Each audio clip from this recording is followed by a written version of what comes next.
Hello! இங்க திருப்பூருக்கே வந்து 3 நாள் ஆச்சு. ஆனா, அங்கருந்து வந்த விளாக் இன்னும் ஒண்ணும் போடவே இல்ல. ஏன்னா வீடியோலாம் இருக்கு. ஆனா என்ன வாய்ஸ் தான் இல்ல. ஒரு 2, 3 நாள் வேற குரல் சரியில்லையா?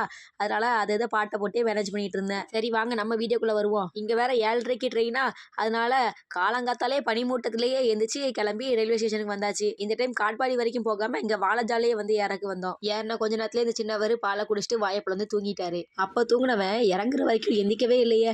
அப்புறம் நாங்களும் கரெக்ட்டா ஒரு 12:30, 12:45 போது தான் திருப்பூர் ஸ்டேஷன் வந்து இறங்கிட்டோம். இறங்குனதுமே என் ஹஸ்பண்ட் வந்து அப்படியே எங்களை பிக்கப் பண்ணிட்டு ஒரு பேக்கரி கூட்டு போனாங்க.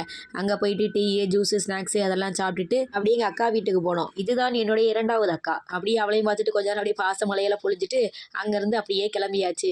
அங்கேருந்து கிளம்பி அப்படியே மங்களம் கிட்ட தான் என் ஹஸ்பண்டோட தம்பிலாம் போய் பார்த்துட்டு அப்படியே அங்கேருந்து பிரியாணிலாம் வாங்கிட்டு அப்படியே வீட்டுக்கு வந்துட்டோம். வீட்டுக்கு வந்து பார்த்தா பரவாயில்ல நம்ம வளர்ப்பு நல்லா தான்ப்பா இருக்குன்னு சொல்கிற அளவுக்கு வீட்டெல்லாம் நீட்டாக தான் வச்சுருந்தாங்க. அப்புறம் அப்படியே வாங்கிட்டு வந்ததையும் சாப்பிட்டு காஃபியும் போட்டு கொடுத்து அவங்கள அப்படியே வேலைக்கு அனுப்பியாச்சு. இதுக்கப்புறம் தான் மெயின் டாஸ்க் இருக்குங்க மாதிரி வந்தது ஃபுல்லாக உட்காந்து உடனே அன்பேக் பண்ணிட்டு இருந்தோம். அன்பேக் பண்ணி அங்கேருந்து கொண்டு வந்த எல்லாத்தையுமே உடனுக்குடனே எல்லாத்தையும் என்னென்ன கொண்டு வந்தோமோ சொல்லிட்டு மாற்றி மாற்றி எல்லாத்தையுமே எடுத்து செட் பண்ணிட்டு இருந்தேன். அதில் ஒரு ஆனந்தம்னு சொல்லிக்கலாம் நமக்கு. அப்புறம் அப்படியே நைட்டு சாப்பாடுக்கு பூரியும் சிக்கன் கிரேவி வச்சு தரியான்னு சொல்லிட்டு ஹஸ்பண்ட் கேட்டிருந்தாங்களா, அதனால சரி அப்படின்னு சொல்லிட்டு பூரிக்கு எங்கள் அக்காவை மாவு போய் சொல்லிட்டு நான் வந்து கிரேவி தான் ரெடி பண்ணிட்டு இருந்தேன். பாவம் நம்ம சமையல வேற பைபிள் ரொம்ப மிஸ் பண்ணியிருக்கும் போல. செஞ்சதும் நல்லா சாப்பிட்டு டைல போய் தூங்கியாச்சு.